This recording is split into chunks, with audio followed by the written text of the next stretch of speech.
Hello everyone, in today's video I'm going to show you how to buy Robux with Xbox gift card. So first you need to open your Microsoft Store, then you need to make sure that you are signed in with the same account used in Roblox. Then you click on your profile icon.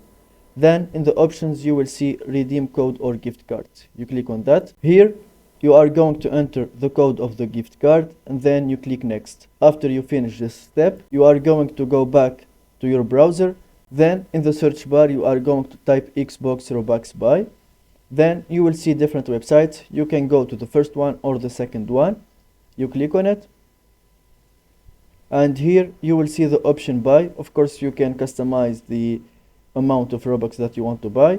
Then you click on buy. After that you need to sign into your Microsoft account, and then if you have the gift card you will see it for free or that amount of the gift card is redeemed. Thank you for watching. If you find this video helpful, don't forget to subscribe and like the video.